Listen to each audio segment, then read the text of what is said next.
மதுரை மாவட்டம் உசிலம்பட்டி அருகே கல்லூத்தில் 50 அடி ஆழ கிணற்றில் புள்ளிமான் ஒன்று தவறி விழுந்தது.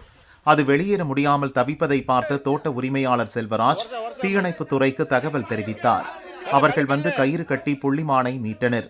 உயிர் தப்பிய புள்ளிமான் கயிறை அவிழ்த்தவுடன் துள்ளி குதித்து வனத்துக்கு சென்றது.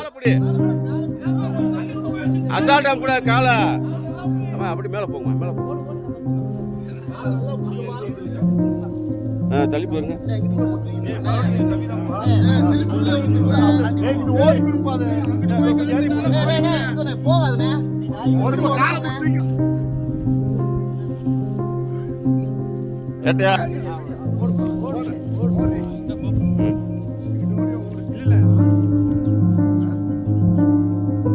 விட்டாச்சுல